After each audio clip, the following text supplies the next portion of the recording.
بسم الله الرحمن الرحيم الحمد لله رب العالمين والعاقبة للمتقين والصلاة والسلام على سيد المرسلين وعلى آله وصحبه أجمعين سبحانك لا علم لنا إلا ما علمتنا إنك أنت العليم الحكيم وعنده مفاتح الغيب لا يعلمها إلا هو ويعلم ما في البر والبحر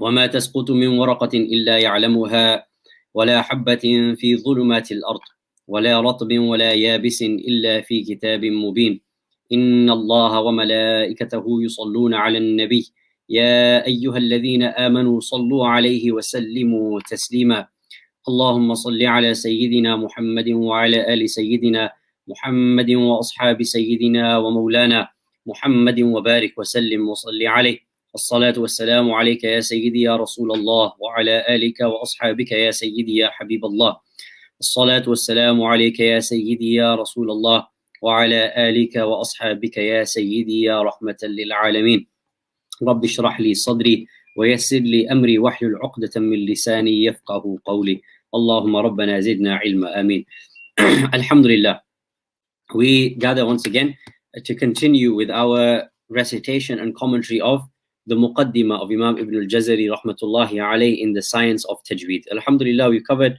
almost the first 19 lines. In last lesson, we went through the makharij, the points of origin of every letter, where every letter originates from. And we talked about the different parts of the mouth, and we talked about the different origin points of the letters. We talked about how there are 17 in total. And so this is how we completed the previous lesson. This lesson, inshallah, we will go through what are known as the Sifat. So the Sifat of the letters, the qualities of the letters. So inshallah, I'll just open up the slideshow for everyone to see clearly, inshallah. So in this lesson, Babu Sifat al-Huruf, or Bayan al-Sifat. Okay. So first of all, when we talk about the Sifat, what are we talking about? So الصفات جمع صفة وهي لفظ يدل على معنى في موصوفه إما باعتبار محله أو باعتبار نفسه. فالأول كحروف الحلق والثاني كالجهر والهمس. So he says رحمة الله عليه, Imam Qastallani, the commentary of Muqadimah. Sifat, this is the plural of the word sifa. What is a sifa when relating to the letters, or talking about the letters of the Arabic language and in the science of tajweed?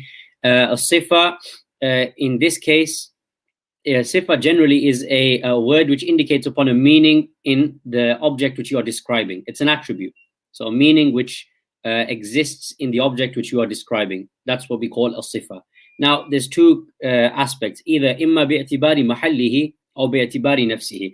This meaning can be talking about the place of that particular quality, or it can be talking about bi'tibari nafsihi, that particular object itself. So if you're talking about place of origin, then this is going to be, then if you're talking about the characteristics of the letters or attributes of letters in terms of their place, then that's going to be like saying these are throat letters, these are letters of the mouth, like huruf al-halq, huruf jawfiyya. That's your a quality of a letter in terms of its place. But in terms of the letter itself, in terms of what quality does the letter itself possess, irrespective of which place it comes from, then these qualities are what we are dealing with here. And these are qualities, so for example, jahar, hams, and all of the rest of them, which we will go through, qualities of the letters themselves, unrelated to where the letters are originating from. So these are the qualities of the letters that we are going to discuss, inshallah. Why do Arabic letters have qualities and characteristics? Why do they need sifat? فائدتها تمييز الحروف المتشاركة في المخرج لأن المخرج للحرف كالميزان يعرف به كميته والصفة كالناقد يعرف بها كيفيته. Okay, so the reason why Arabic letters have sifat, they have attributes, is because you are using these attributes to help you distinguish and differentiate between letters which come from the same origin point but sound different. So letters which come from the same origin point, for example, we talked in the previous lesson, you've got letters of the halq, letters of the of your throat, 6 of them.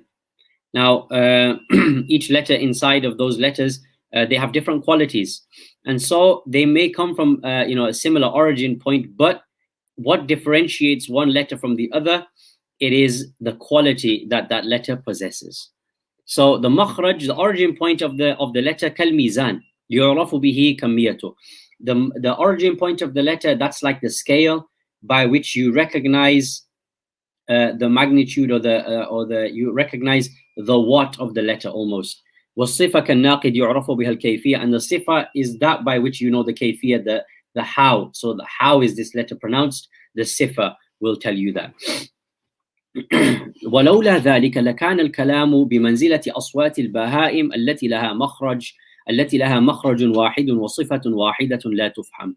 He says, if it wasn't for the sifat of the letters, the attributes of the letters, words and speeches and actions, they would be like the voices and the words of animals, which they all have one origin point. They don't have any qualities or characteristics to them in terms of the way they sound, and you can't understand what is being said.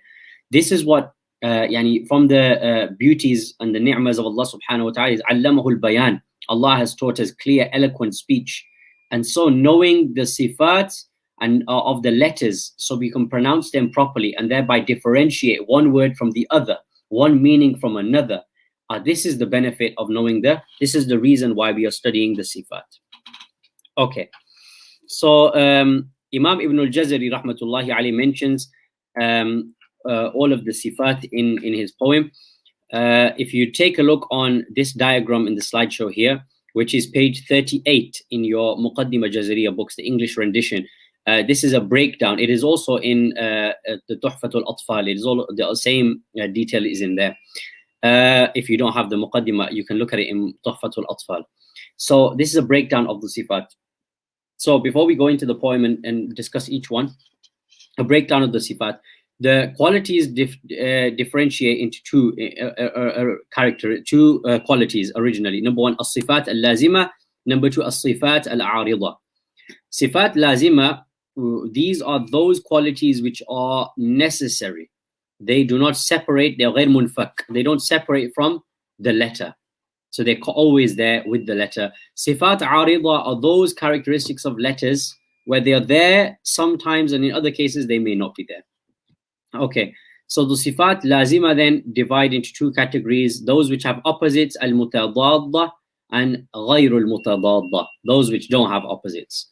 Those which have opposites are these in front of you in this box: hams, jahar. These are two opposites.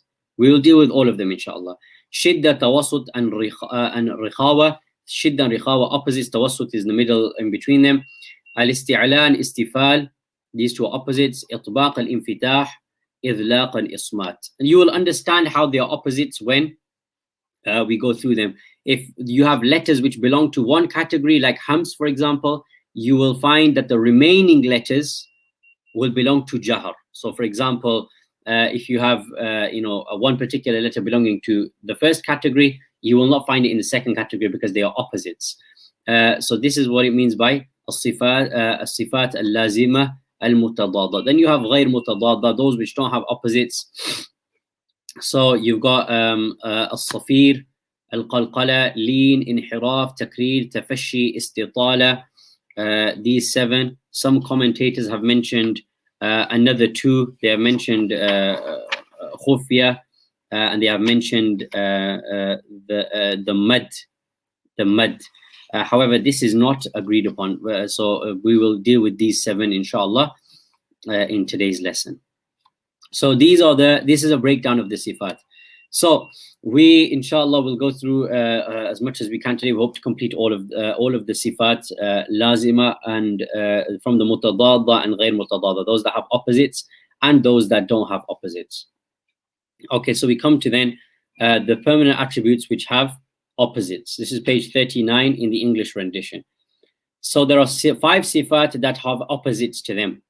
Ibn al-Jazari mentions them in line number 20. So he says, rahmatullahi alayh, صفاتها جهر ورخو مستفل منفتح مسمت والضد قل. So he says, rahmatullahi alayh, their sifat, i.e. the sifat of the letters, the qualities of the letters are jahar, number 1, rikhwa, number 2, mustafil. Mustafil is actually talking about istifal, the quality of istifal. Munfatih, which is the quality of infitah. And then he says musmata, the quality of ismat. So what he's done is he's mentioned 5 sifat here. In the remaining lines, he talks about the opposites. So the ones in front of you on the slideshow in the yellow, these are the ones he's listed here. These 5, then he's going to mention the other remaining ones. Now, if you when we go through the sifat, one way of looking at it is that we can look at the each one with its opposite. So jahar, hams and jahar together, shidda and rihawa together, isti'lan, istifal together. However, we are not going to do that. We're going to deal with these 5 first, and then we will deal the opposites of these 5 later.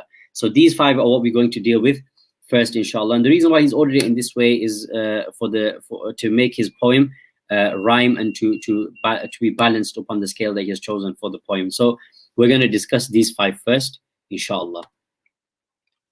Okay, just check at this point if there's any questions, if there's anything that anybody hasn't understood at this time.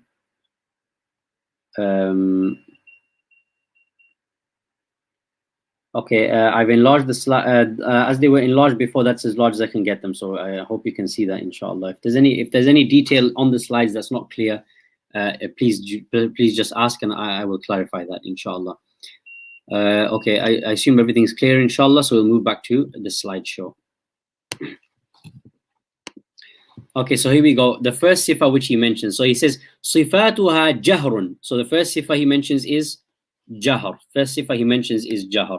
What is jahar? How do we understand jahar? And what is the definition of jahar? And what letters does jahar apply to? So this is what we will deal with first, inshallah. So first of all, jahar.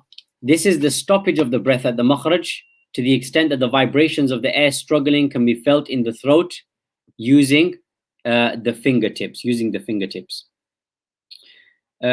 So, inhibasu jaryan an-nafas عند النطق بالحرف. The blockage of the flow of breath when pronouncing the letter. This is what you call jahar.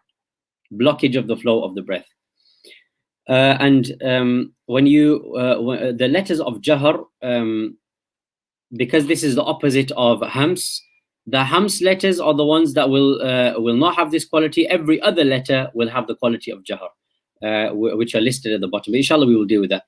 So it is not the case that the airflow will completely stop for each letter that has jahar. In some letters like jim, it completely stops, whilst in others the airflow struggles, causing the throat to vibrate, like the word wow. Okay, so this is the quality of jahar. Therefore, it's the stoppage or the struggle of the breath. Inhibasu jarayan an-nafas in the nutq bil harf. This is the quality of jahar. So this occurs in the letters other than the letters of hams. So if you take a look at the bottom, you've got a key there which tells you, which says فَحَثَّهُ شَخْصٌ sakat. This is a key which you're putting all the letters together to make a key to help you to remember the letters of hams, to help you to remember the letters of hams. So every letter other than these letters. So you got here fa, ha, tha, ha, sheen, kha, sad, sin, kaf, and ta. So these are letters of hams. Every other letter other than these letters will have the quality of jahar. They will have the quality of jahar. Okay then. So I'll just list them out for you. The jahar letters then are 19 remaining letters, and they are the following letters. Then if you want to write them down: number 1, dha; number 2, lam; number 3, qaf; number 4, ya; number 5, dal; number 6, ba; number 7, ta; number 8, ain; number 9, mim; number 10, ra; number 11, za; number 12, dad; number 11, alif; number 12, waw; 13 is the hamza; 14 is dhal; 15 is noon; 16 is ghain, 17 is jim.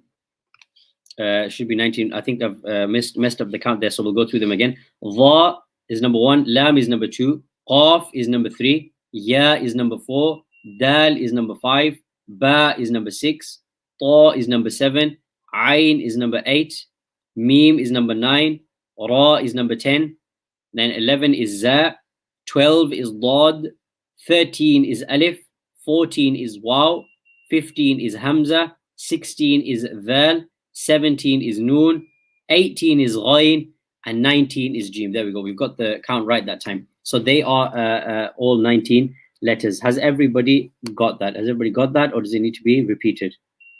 Okay, I assume everybody's got that then, inshallah. So those are the 19 letters of jahar. Those are the 19 letters of jahar.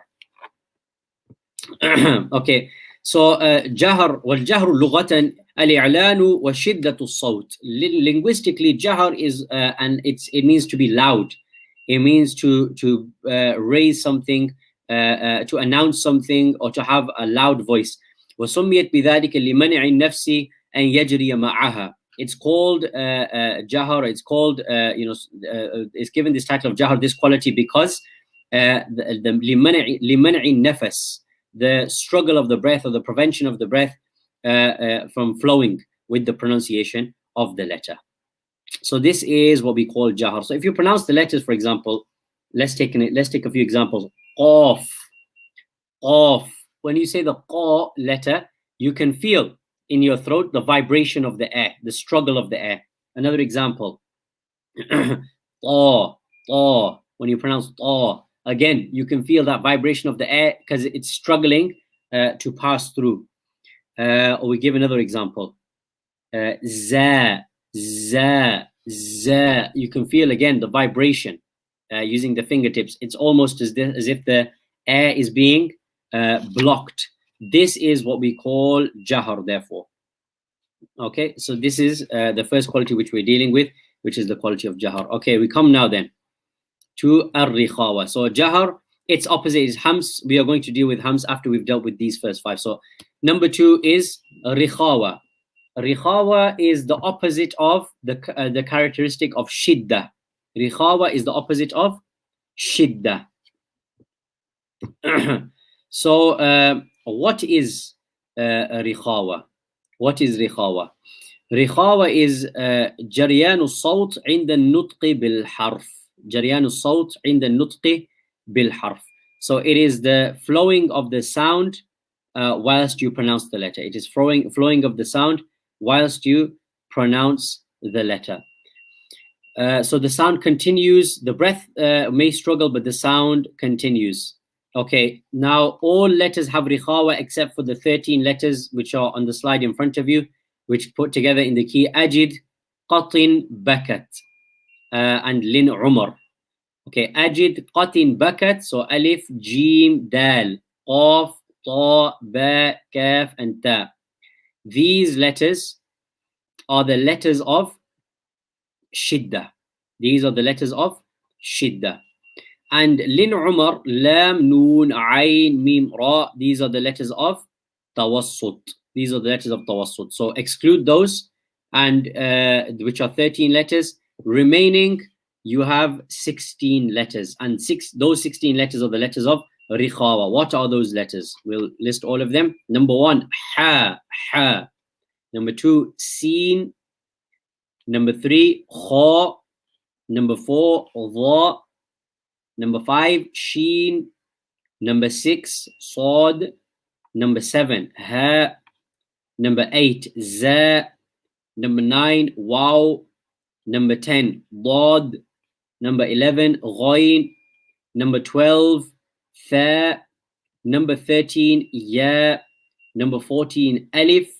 Number 15, fa. Number 16, dhal. So there you have 16 letters of rihawa.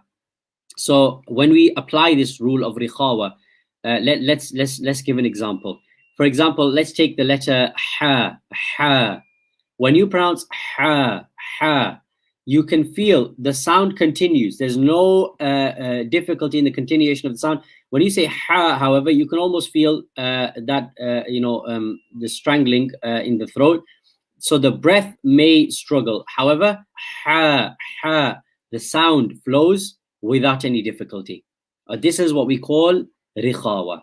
And this applies to all 16 of those letters which you have just mentioned. So those 16 are the letters of rihawa.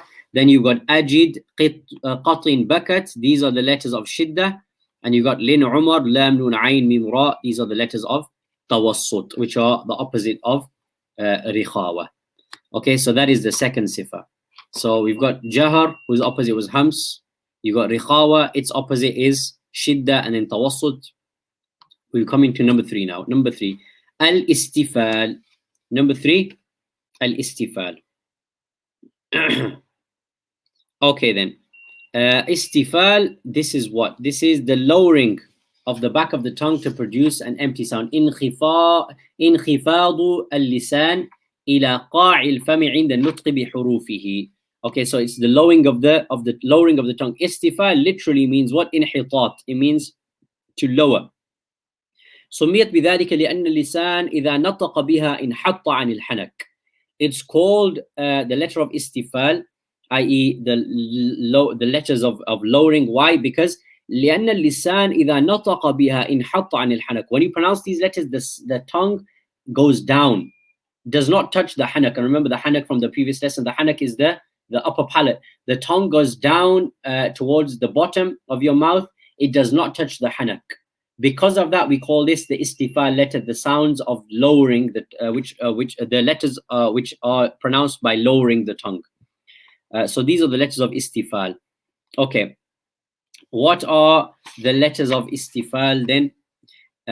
They are 22 letters.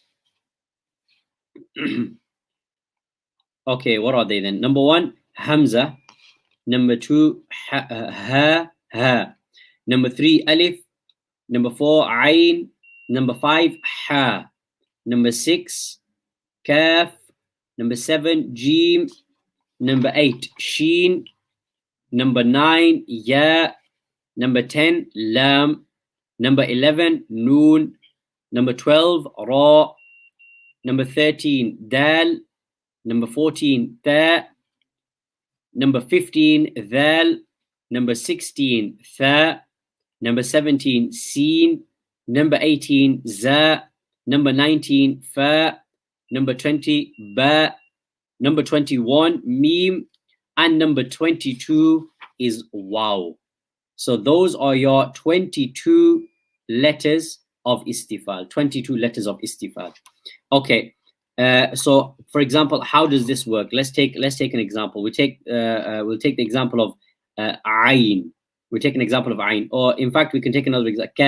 Kaf is a nice simple example. If we pronounce kaf, when you say kaf, we can feel the back of the tongue. What's happening to it? Is it raising to touch the palate at the top, or is it staying quite down towards the bottom of the mouth? Let's see. Kaf. No, it's staying towards the floor of the mouth. Okay, that's why we call these letters the letters of istifal. We take another example. Sheen. You take this example. Sheen. The back of the tongue again remains down. It remains towards the bottom of the mouth. It does not raise up to the hanak. It does not raise up to the upper palate. This is why we call these letters the letters of istifal, because of that, the back of the tongue remaining down. Okay, so this is istifal. The opposite of istifal is isti'la, which is to pronounce with a full mouth. And the istifal letters are the 7 in front of you. Khussa, ضغط, قذ. So kha, sad, dad, ghain, ta, qaf, dha. These letters are the letters of isti'la. So istifal, 22 letters. Isti'la, these 7 letters. And they are opposites of one another. So those are the first 3 characteristics which you mentioned. I'll just check at this point if there's any questions from anybody who's with us, inshallah. Okay, so far no questions. Inshallah, everything's clear. We move on, inshallah, to the next sifa. Allahumma salli ala Sayyidina Muhammad. So we come to the 4th sifa then, which is al-infitah. Okay. So what is infitah? First of all, infitah literally linguistically means al-iftiraq. It means separation. Infitah means iftiraq, separation, literally. وسميت بذلك لانفتاح اللسان والحنك وخروج الريح من بينهما عند النطق بها. This is called, these are called the letters of infitah, the letters of separation. Why? Because the tongue, the upper palate, they separate. They separate and they open from one another. وخروج الريح من بينهما عند النطق به, and you feel airflow coming between them when you pronounce them. That's why these letters are called the letters of istifal. They are called the letters of istifal. Okay. The letters of istifal, so on the slideshow in front of you, افتراق اللسان عن الحنق الأعلى بحيث يخرج الهواء من بينهما عند النطق بحروفه. Same thing. The tongue and the upper palate are separated such that air passes, separated such that air passes in between them when pronouncing the letter. How many letters of infitah do we have? We have 25 letters of infitah. 25 letters of infitah. Okay, let's go through all of them then. Hamza, number 1. Number 2, ha. Number 3, alif. Number 4, ayn. Number 5, ha. Number 6, ghayn. Number 7, kha. Number 8, qaf. Number 9, kaf. Number 10, jim. Number 11, sheen. Number 12, ya. Number 13, lam. Number 14, noon. Number 15, ra. Number 16, dal. Number 17, ta. Number 18, dhal. Number 19, tha. Number 20, sin. Number 21, za. Number 22, fa. Number 23, waw. Number 24, ba. And the final one, number 25, mim. Okay, these are the 25 letters of infitah. And the remaining 4 letters, which are on the whiteboard, which are on the slide in front of you, sad, dad, ta, and dha. These letters do not have infitah. They are the opposite of infitah. They have the quality called itbaq. Itbaq. So these 4 letters of itbaq, which is the opposite of infitah. We'll deal with those inshallah. So this is infitah. So how does infitah apply then to your pronunciation? Let's take an example. So any letter we can take. Let's take ghayn. We'll take ghayn or kha. Kha is nice and easy. Kha. If we pronounce kha, you will feel that the tongue is well away from the upper palate of the mouth. It is not coming into contact with the upper palate, the hanak at the top. Kha. Kha. There is no contact between the tongue and the upper palate, and you can feel the airflow coming between the tongue and the upper palate. Kha. This is why we call it infitah. This is why we call them the letters of infitah. Okay, so we've dealt with 4 there. Jahar, whose opposite is hams. Rihawa, whose opposite is shidda al-tawassut. Istifal, whose opposite is isti'ala. Infitah, whose opposite is itbaq. And we come now to number 5 then, which is ismat. Ismat. Okay, what is ismat first of all? Okay, ismat literally means prevention. سميت بذلك لأنها من الصمت وهو المنع.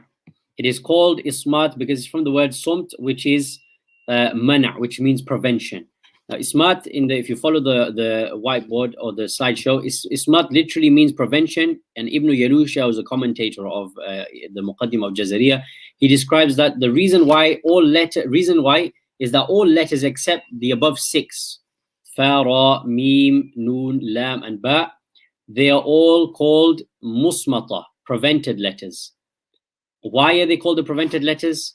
These are labeled with ismat because they are prevented from forming a 4 or more lettered word by themselves in the Arabic language due to their heaviness and difficulty in pronunciation. Okay, so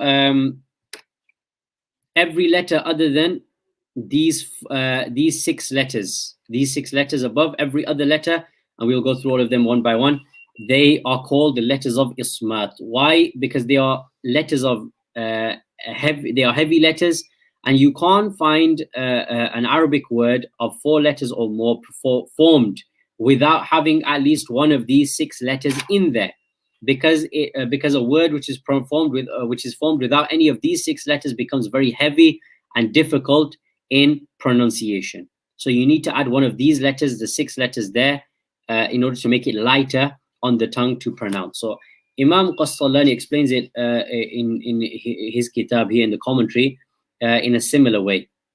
So he says, لم نجد كلمة رباعية فما فوقها بناؤها من الحروف المصمتة لثقلها إلا ما ندر كعسجد. He says, you will not find a 4-lettered or anything beyond 4 letters, a 4 or more letter word in Arabic that is made entirely from the letters of ismat.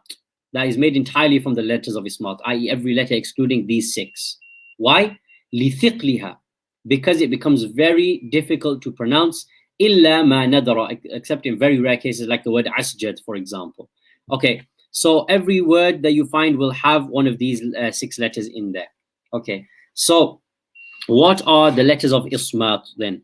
The letters of ismat are 23 letters. 23 letters are the letters of ismat that have this heaviness to them. They have this thiql to them, the quality of this heaviness to them almost when they're pronounced.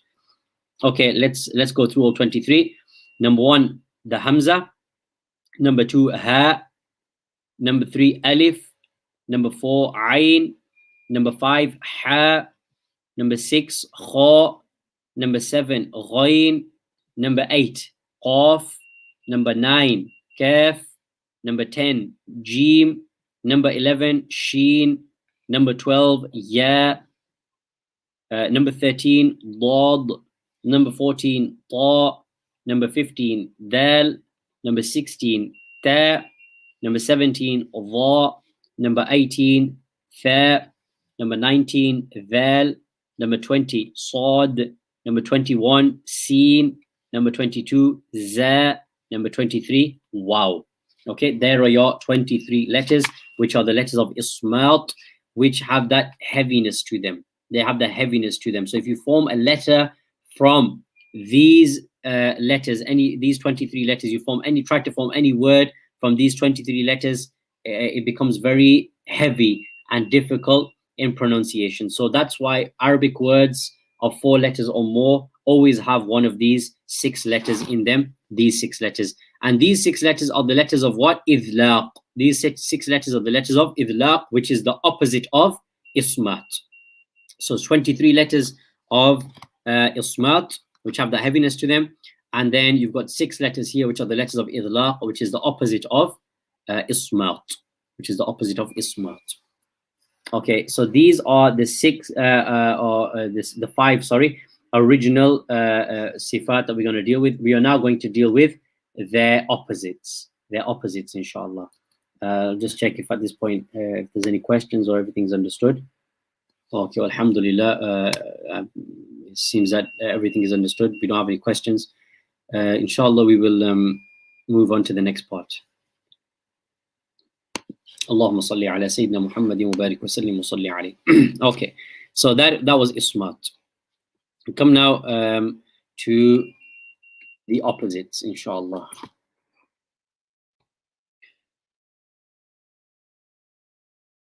So on the opposite side, then you've got hams, which is the opposite of jahar. You've got shidda and tawassut, which shidda is the opposite of rihawa. Tawassut is between shidda and rihawa. You've got isti'la, which is the opposite of istifal. You have itbaq, which is the opposite of infitah. And then you've got idlaq, which is the opposite of ismat. Okay, let's deal with all of them one by one, inshallah. So if you're following on the English rendition, this is page 42 in the kitab, page 42 in the Muqadimah Jazariyah. Okay, number 1 then, hams. Okay, al-hamsu lughatan al-khifa. Hams linguistically means khifa. It means something to be light, something to be light. وسميت هذه الحروف محموسة لجريان النفس معها ولضعف الاعتماد عليها عند خروجها. Okay, so These letters are called the letters of hams. Why? Because لجريان النفس معها, because the breath continues to flow and struggle with them. So when continue without any struggle rather. So when you're pronouncing these letters, the breath continues to flow. It is not there is no struggle in pronouncing it. Why? لضعف الاعتماد أو لضعف الاعتماد عليها عند خروجها. Why? Because there is not much of a reliance or not much impact with regards to the makhraj. Okay, with regards to the makhraj. So this is why they flow out easily. Their breath flows out easily without any struggle. So we've on here on our slideshow, it's a continuation of the breath without any struggle. Hence, vibrations cannot be felt in the throat. A letter which has hams is called mahmusa. Okay, so the mahmusa letters then are 10. Mahmusa letters are 10. So these are the opposites of the. So we mentioned for the jahar letters how many there were. These are the opposites of those jahar letters. And they are 10 letters. Okay, the letters of hams are 10. So you had 19 for jahar, you have 10 for mahmusa. Okay, what are these letters then? The fa, ha, tha, ha, sheen, kha, sad, sin, kaf, and ta. These are the letters of jahar. Everything else is letters of hams. My apologies, the letters of hams. Every other letter is the letter of jahar. Now we take one as an example to understand how this sifa works. Pronounce fa. When you pronounce fa, fa. Remember we talked about the makhraj of fa was what? It was using the wet part of the inside of the bottom lip when it touches the bottom edge of the top front teeth. So you say fa, fa. When you say fa, okay, does the breath continue, or is the breath struggling almost and vibrating in the throat, or does it continue and flow without struggle? Fa, fa. It flows without struggle. You find the flow of the breath without struggle. Likewise, let's take another example. Tha, tha, tha. What was the makhraj of tha? Makhraj of tha was when you have taraful lisan, the front part of the tongue, going underneath or touching the underneath of the what? Of the thanaya ulya, the two front teeth at the top. Okay, so that was the origin of tha. So let's pronounce tha, tha, tha. When you say tha, you can feel the breath flowing without any struggle. There's no vibration in the throat. There's no struggle of the air trying to escape. It's nice and smooth. This is what we call hams. This is what we call hams. So this is line 20 and 21 of the poem. So the Imam, he says, صفاتها جهر ورخو مستفل منفتح مصمتة والضد قل. So that was line 20. In line 20, he said that the qualities of the letters are jahar, rihawa, istifal, infitah, ismat. Then he says, والضد قل. والضد قل. Say the opposites of them. So we've dealt with those 5. Now he says, والضد قل. Say the opposites of them. So what are the opposites? He tells us in line 21. محموسها فحثه شخص سكت. So he says the mahmus letters, which are the opposite of jahar, they are فحثه شخص سكت. These 10 letters, فحث, ha, sheen, kha, sad, sin, kaf, and ta. These are the letters of hams. So he's mentioned then in line 21 at the beginning the opposite of jahar. Now in line 21, the second half, he mentions shadiduha lafdhu ajid qatin bakat. So he says the letters of shidda, which are the opposite of rihawa, they are the letters ajid, qatin, bakat. Alif, jim, dal, qaf, ta, ba, kaf, and ta. These letters. Okay, so shidda now. This is the second quality which he mentions in line 21 in the second half. What is shidda? What is shidda? How do we understand shidda? So shidda, حبس جريان الصوت عند النطق بالحرف لقوة الاعتماد على المخرج. Shidda is, it is the prevention, it is the discontinuation, the stopping of the sound, not the air or the breath, but the stopping of the sound when you pronounce the letter. لقوة الاعتماد على المخرج, because this letter has a strong dependence on the origin. There's a strong impact at the origin point of the letter. There's a strong reliance upon that, which prevents the sound from continuing, but it doesn't stop the breath, necessarily stop the breath from continuing. Okay, so this is what is known as shidda. This is not what is known as shidda. So what are the letters of shidda? They are put together in this code here. Ajid qatin bakat. So alif, jim, dal, qaf, ta, ba, kaf, and ta. Now, let's understand this. Apply this then. Take the letter jim. Take the letter jim. When you say j, when you say the jim sound, as soon as when that part of your tongue impacts the roof of your mouth, when you say jim, when that happens, because when the impact takes place, the sound is discontinued. There's a discontinuation of the sound, a brief discontinuation of the sound. This is what we call rihawa. This is what we call shidda, the opposite of rihawa. This is what we call shidda. So you can try it with any of the letters. Jim, dal, qaf, qaf, ta, ba. It's all the same. When you get to the makhraj and you're pronouncing the letter, there's a discontinuation of that sound because its reliance on the makhraj is very strong. So these are the letters of shidda. These are the letters of shidda. Okay. Now you've got shidda and you've got rihawa. These are opposites of one another. These have a middle point which is called tawassut. Tawassut. Okay, so the Imam says, Imam Qastallani mentions, فَاعْلَمْ أَنَّ الْحُرُوفَ تَنْقَسِمُ ثَلَاثَةَ أَقْسَامٍ شَدِيدَةٌ مَحْضَةٌ وَرِخْوَةٌ وَبَيْنَ الرِّخْوَةِ وَالشَّدِيدَةِ. So he says you can divide your letters either into being shadid, having that shidda to them, or they can have rikhwa, or they can be between rihawa and shidda. They can be between rihawa and shidda. Right then. So this is what we call tawassut. This is what we call tawassut. And what is tawassut? Tawassut is عدم كمال انحباس الصوت كما في حروف الشدة وعدم جريانه كما في حروف الرخاوة. كما في حروف الرخاوة. So tawassut is where neither is there a complete discontinuation of the sound, like in shidda.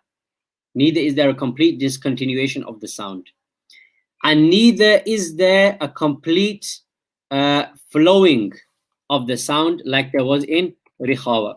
So if we go back to rihawa, is a continuation of the sound, and then shidda is what here? Discontinuation of the sound.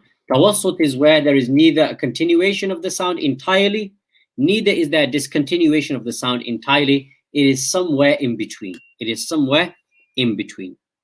So these are the letters of rihawa. Which letters are of tawassut? Which letters are these? There are 5 letters. Lam, Noon, Ain, Mim, Ra. Put together in this code, Lin Umar. Lin Umar. All right, so these are the letters of tawassut. These are the letters of tawassut. So there's neither a complete flow, neither is there a complete stoppage.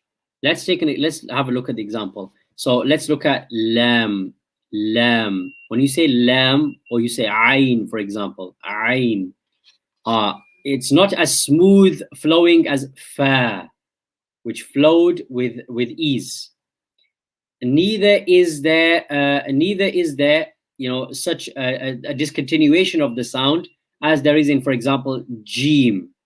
So it's not a stoppage of the sound entirely, neither is it a complete nice easy flow as there is in fa. But lam, ain, when you're pronouncing that letter and you get to the origin point, there is a slight discontinuation, but it also does flow nicely from the origin point. So it's in between rihawa and shidda. So hence we call it tawassut, for example. So Imam Qastallani rahmatullahi alayhi gives a nice example here of each category. So shidda, rihawa, and tawassut.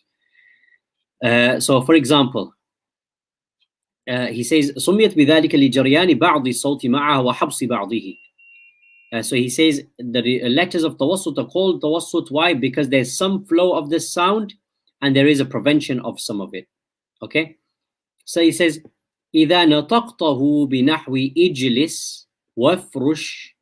So إجلس, there's a jim there. That's a letter of, there's a lam there, for example, which is a letter of tawassut. Wafrush, wafrush. There's a ra there. Wafrush. When you pronounce these letters, جرى معهما الصوت والنفس لرخاوتهما. Okay, so you can feel the flow of both the sound and the breath because of their رخاوة. إذا نطقت بنحو أقعد واضرب إن حبس الصوت والنفس معهما ولم يجريا لشدتهما. So in those examples with your qaf in أقعد and your ضاد in اضرب, there is a prevention of the sound and the breath together. وإذا نطقت بنحو أنعم وأعمل لم يجري الصوت والنفس معهما جريانه مع الرخوة ولم ينحبس انحباسه مع الشدة فتدبر. So he says, so in the first example then, إجلس وفرش, this is an example where you've got the salt and the nafas flowing. These are examples of rihawa letters. Okay, so you've got the flowing of the sound and you've got the flowing of the voice. When you've got uq'ud and idrib, you've got the prevention of the sound and the prevention of the breath, both, because of the shidda that is in there. Okay, you've got the qaf in there and you've got the idrib, uq'ud, you've got the qaf in there, you've got the dal in there. These are letters of shidda. Then when you say the words an'im or you say i'mal, you can feel the sound and the breath flowing some, but you can see some prevention in there. So you see some rikhwa in there and you see some shidda in there. It's somewhere in between. And that's because in an'im and i'mal, you've got ayn in there, you've got the noon in there. These are letters of tawassut. So in between the two, in between shidda and in between rikhwa, you have tawassut. I'll just check if you have any questions at this point. Okay, inshallah, we continue.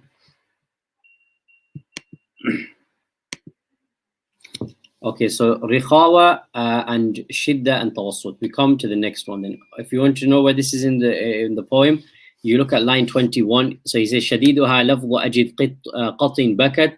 The shadida letters or the shidda letters are these letters, ajid qatin bakat. وبين رخو والشديد لن عمر, and between rihawa and shidda you've got the letters lin umar, which are the letters of tawassut. Okay, next. So the next category inside of our sifat. This is page 43 in our Muqadimah Jazariyah text. The opposite of istifal, which is isti'la. Okay, let's deal with isti'la now. What is isti'la? Isti'la lughatan al-uluf. It means to raise. Literally, linguistically, it means to raise. He says, والاستعلاء ارتفاع اللسان إلى الحنق الأعلى عند النطق بها. It is the raising of the tongue to the upper palate, when you pronounce these letters. Okay, وهي حروف التفخيم على الصواب. These are letters of tafkhim, letters, heavy letters, full mouth letters. This is the quality of isti'la. The quality of isti'la. What are the letters of isti'la? They are put together in this code in front of you. خص ضغط قض. So you've got kha, sad, dad, ghain, ta, qaf, dha. Okay, so if you take an example, let's take kha or let's take sad. When you say sad, what do? You raise the back of the tongue, sad. Or when you say dad, ghain, you can feel the back of the tongue being raised. This gives you a full mouth sound. Qaf. Qaf. Back of the tongue is raised. It touches the hanak. Qaf. It gives you a full mouth sound. It gives you a full mouth sound. And they are huruf al-tafkhim, so your mouth will be almost rounded when you pronounce it. This is what we call isti'la, which is the opposite of istifal. Which is the opposite of istifal. Okay. So he says in line 22 of the poem, وَسَبْعُ أُلْوٍ خُصَّ ضَغْطٍ قِضْ حَصَرٍ. The 7 elevated letters, the 7 letters of isti'la are خُصَّ ضَغْطٍ قِضْ. خُصَّ ضَغْطٍ قِضْ.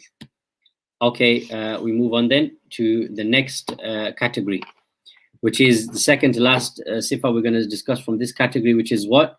Which is the quality of itbaq. This is the opposite of infitah. So itbaq, which is the opposite of infitah. Okay, what is itbaq? What is itbaq? So itbaq تلاقي طائفتي اللسان والحنك الأعلى عند لفظها وهو أبلغ من العلو. So he says, Imam Qastalani in the commentary mentions طلاقي طائفة اللسان. He says it is the parts of the lisan meeting the hanak a'la, meeting the upper palate of the mouth.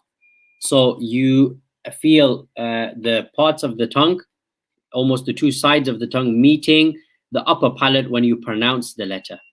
Okay, so what you do is the tongue is raised and it touches the upper palate of the mouth. Now, because you've got that meeting of the tongue, which is one level almost, and you've got the meeting of it with the mouth, the top of the mouth, upper palate of the mouth, which is another level. So that's what itbaq means. It means like when you've got at-talasuq wa tasawi, when you've got 2 parallels, or you've got 2 levels upon one another.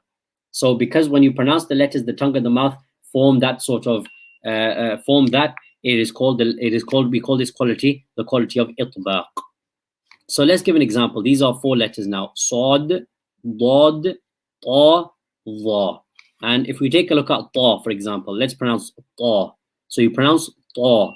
When you pronounce Ta, what's happening? You can feel the tongue being put upwards and it coming into contact with the upper palate of the mouth, forming almost 2 parallel levels to one another.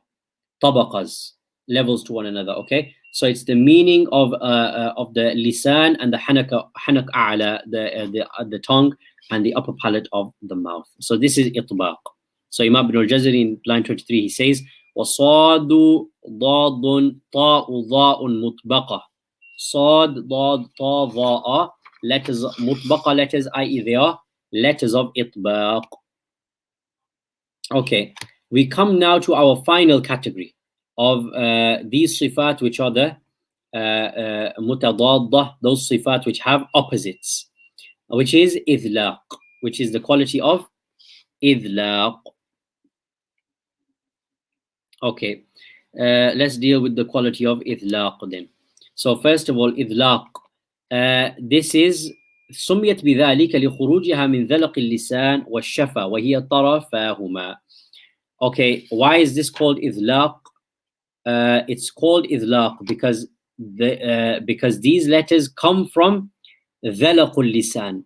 ذلق اللسان is what we know or what we went through as طرف اللسان in our previous lesson. So طرف اللسان is what? It is the front part of the tongue. Front part of the tongue. That was the طرف اللسان. So dhalaq, taraf, they are the same thing. So these are called they're called idlaq because when you pronounce them from the dhalaqul lisan. Dhalaqul lisan, you pronounce them from the front part of the tongue. Washafa, and also the lips. Okay, so you pronounce them from the dhalaqul lisan or the taraful lisan, or you pronounce them from the lips as well. Hence, they are called the letters of idlaq, and these are the opposites of the ismat letters, and they are only these 6, which is fa, ra, mim, noon, lam, and ba. If you take for example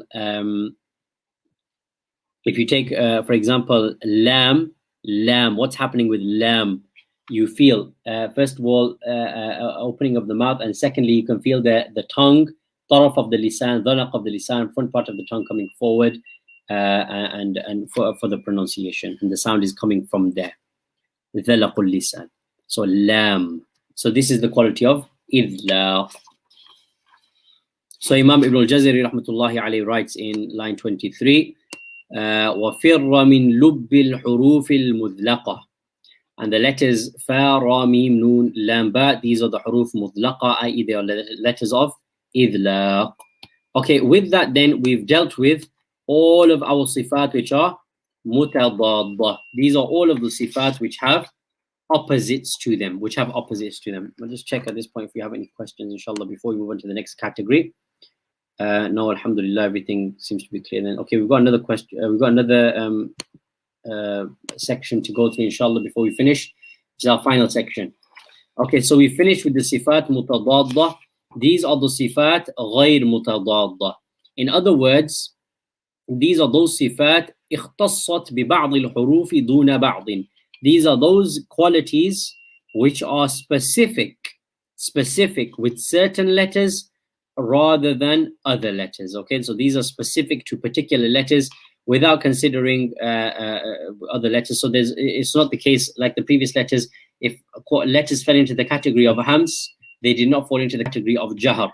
Here, these attributes are not like that. You've simply got letters which fall into, which are specific with particular qualities. So the first one, as-safir. So number one from the qualities which are ghayr lazim is as-safir. And by the way, if anybody wants to know where to find, this is in page 45 to 48 in the kitab, the English rendition. There is also a poster which is provided with the book. If you take a look at that poster, you will also find all of these sifat on there as well. So, mashallah, the author of the kitab, Maulana Zain, Allah subhanahu wa ta'ala preserve him, elevate him, and increase his knowledge, allow the ummah to benefit from him, inshallah. It's a wonderful effort that he has made in writing this book of his. Allah ta'ala reward him immensely for that, inshallah. So, what is as-safir?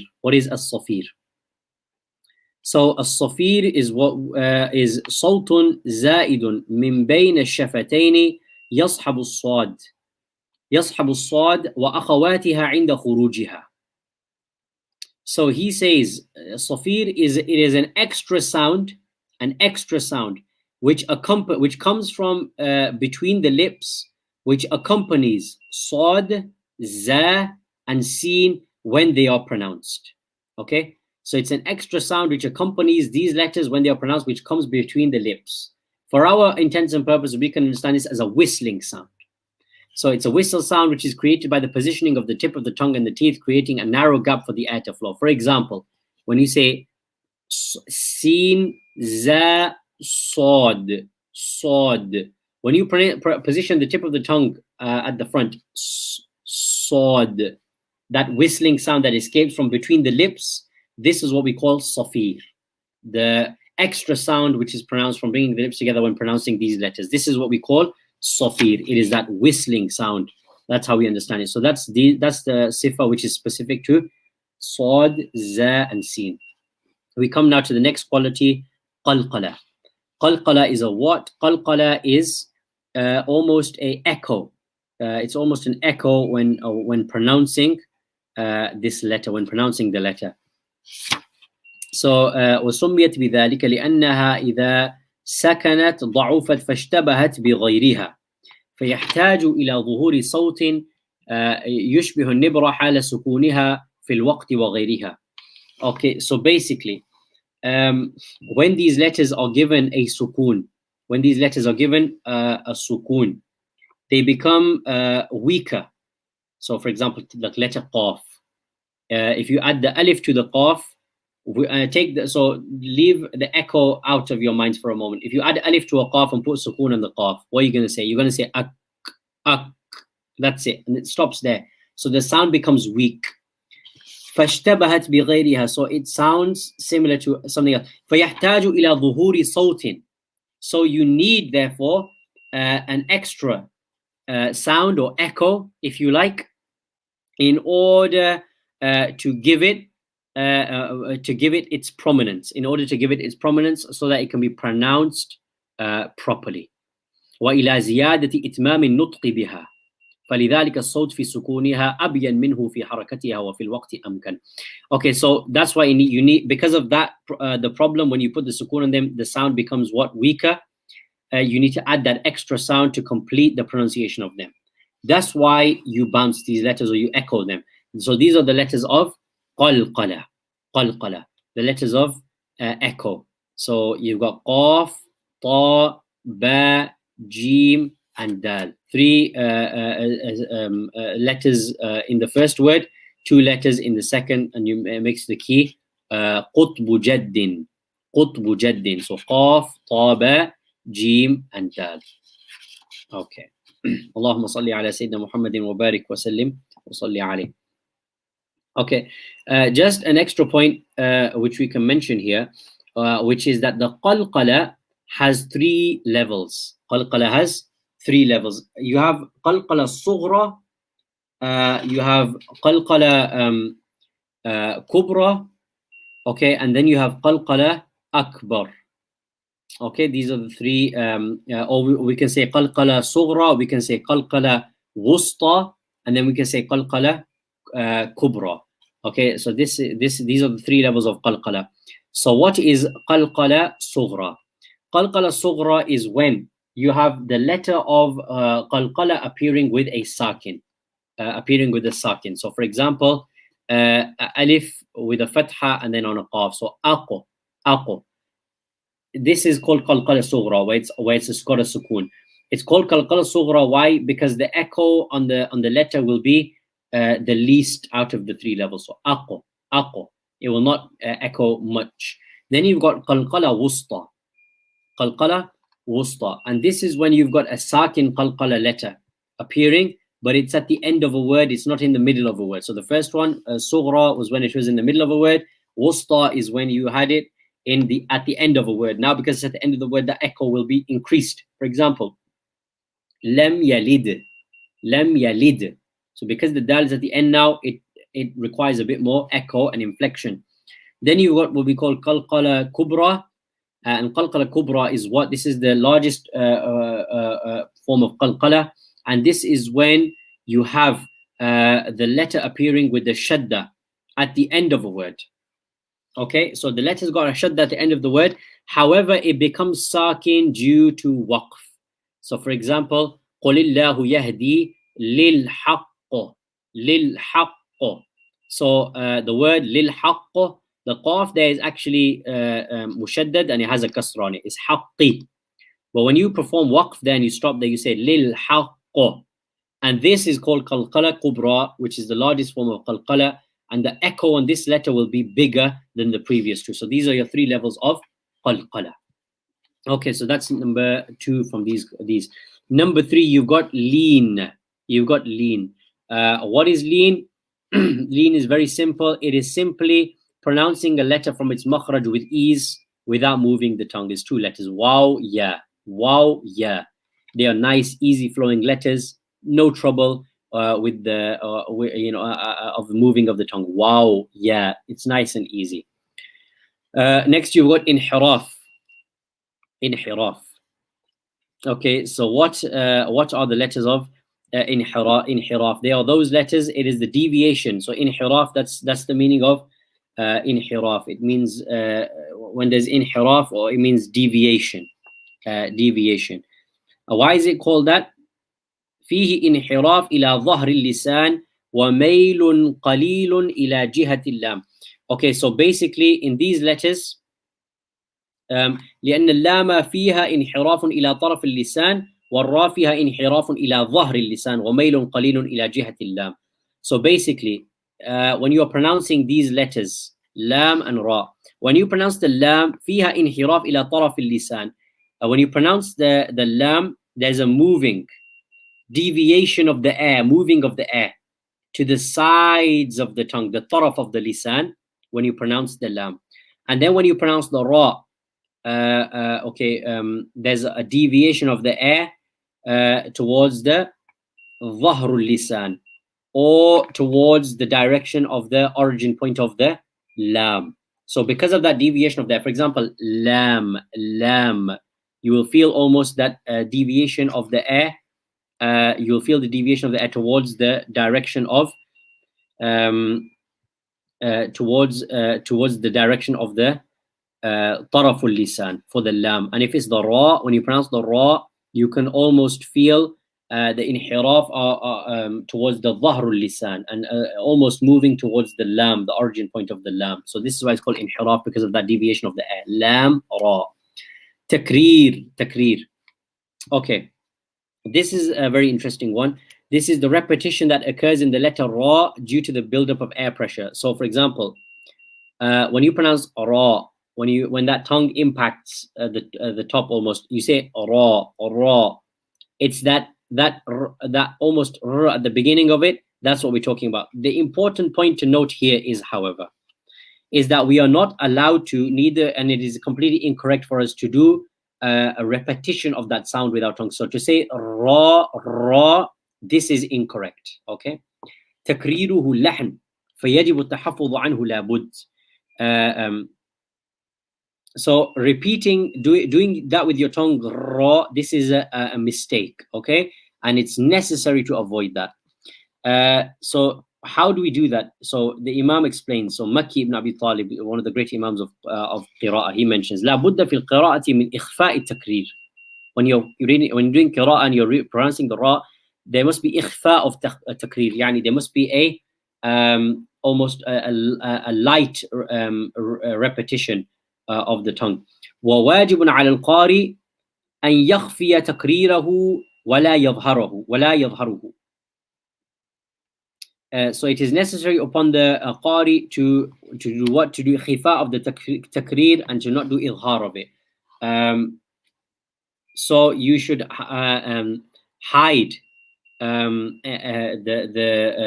repetition, and you should not make the repetition zahir, not make it zahir. So that means when you pronounce the ra, you don't make the repetition of the tongue and that moving of the tongue apparent. You don't say ra, ra. No, it's stopped. فمتى أظهره فقد جعل من الحروف المشدد حروفا ومن المخفف حرفين. If you repeat it and you say ra, ra, if you do that, when you do that, then if it's mushaddad, you're going to end up making it جعل من الحروف المشدد حروفا. You're going to make one harf into numerous huruf. For example, if you put the shadda on the ra, asarra, asarra, for example, in the Quran you have asarru nadama. You got the word asarra. This is a ra with a shadda on it.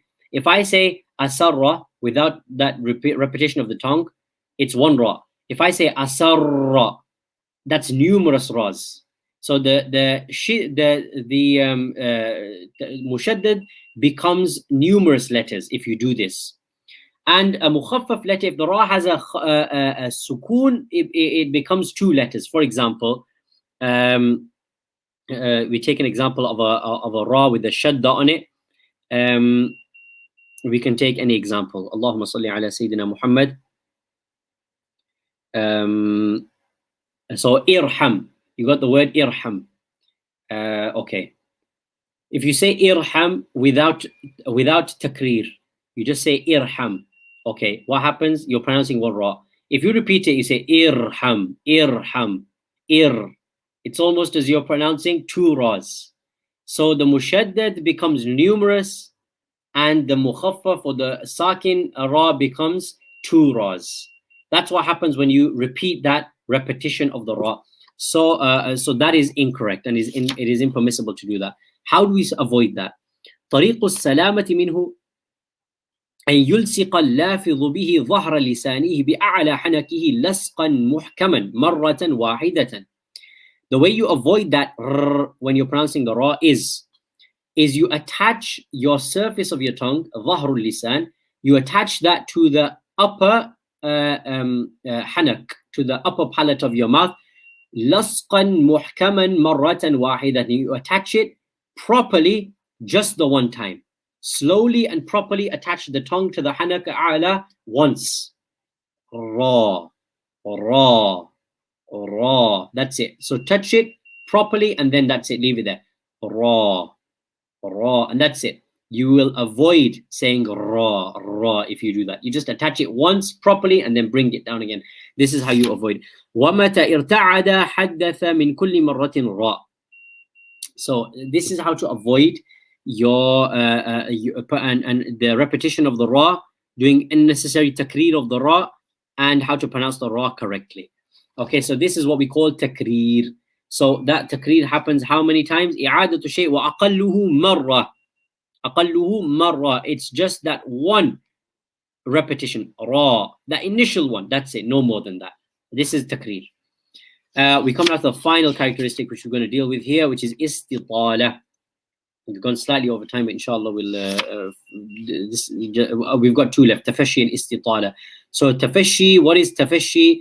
انتشار الصوت عند لفظها. It is the spreading of the sound and the air when you pronounce the letter. For example, sheen, sheen. What happens? The air is spread, the sound is spread. So this is tafashi. Okay. Then you've got next istitala. What is istitala? Istitala is سميت بذلك لأنه استطال عند النطق بها حتى اتصل بمخرج اللام وذلك ما فيه من القوة والجهر والإطباق والاستعلاء. So basically, istitala is when you pronounce the letter, it's almost as though لأنه استطال عند النطق بها حتى اتصل بمخرج اللام. The tongue becomes lengthened. You lengthen the tongue so much so that it almost attaches to the makhraj of the lam. When you say lam, we talked about that. How lam, we talked about this previously. Lam, you bring the tongue very forward. So you lengthen the tongue so much so that it almost attaches itself to the makhraj of the lam. This is what we call istitala, slight lengthening of the tongue. What does this apply to? It applies to dad, because when you pronounce dad, you're bringing the tongue forward in the mouth. Okay, Allahumma salli ala Sayyidina Muhammadin wa barik wa sallim wa salli alayhi. With that, we have completed all of the sifat. Walhamdulillah. So at this point, I'll just check if anybody has any questions. Okay, no questions so far. So I assume that inshallah everything is clear. And everything has been explained properly, inshallah. So we have completed, alhamdulillah, the makharij. We have completed the sifat. From this point onwards, we move on to abwab al-tajweed. So the chapters of tajweed, we have after that, all of the rules are coming. So the rules of idgham, the rules of, and then the ahkam of the mad, all of these different, al-maqtu' wal-mawsul, all of these discussions, inshallah, are yet to come. So we have all of these things to discuss yet. Any mistakes I have made in the explanation of anything or from myself, any good I have said is from Allah subhanahu wa ta'ala. We ask Allah subhanahu wa ta'ala that He gives us the tawfiq to pronounce and to read His kitab as it was revealed. اقرأ القرآن كما أنزل. اقرأ القرآن في لحون العرب. These are hadith. The Prophet sallallahu alaihi wasallam said, read the Quran as it was revealed. And he said, read the Quran في لحون العرب, in the style and the pronunciation of the Arabs, he said, sallallahu alaihi wasallam. So it is incredibly important that we learn how to perform that. And the way to do that is by practicing our makharij, practicing our sifat, and becoming very good at them. And keep trying, even if we make mistakes when we recite. The Prophet sallallahu alaihi wasallam has told us, وَمَنْ قَرَأَ الْقُرْآنَ وَهُوَ وَيَتَطَعْطَعْ فِيهِ كَانَ لَهُ أَجْرًا. Whoever recites the Quran and they stutter or they struggle to pronounce, they have 2 rewards, he said, sallallahu alaihi wasallam. So a person shouldn't become put off because it's difficult. It takes a lot of practice, but inshallah, a person can get there with effort and with perseverance. May Allah subhanahu wa ta'ala give us tawfiq. Jazakumullahu khairah. Is the question, will there be a test and ijaza? Inshallah, that is something that can be arranged at the end of the course. There will not be a lesson tomorrow. There will be lessons taking place on Mondays, Tuesdays, and Thursdays. So Monday, Tuesday, and Thursday at 1:30 UK time, just as it says on the poster. So these are the 3 days of the week that the lessons will take place. So next lesson, inshallah, will be on Monday. Following that, it will be the next Tuesday, and then Thursday at 1:30 inshallah. May Allah subhanahu wa ta'ala give us tawfiq. وصلى الله على سيدنا محمد وعلى آله وصحبه وسلم والسلام عليكم ورحمة الله وبركاته.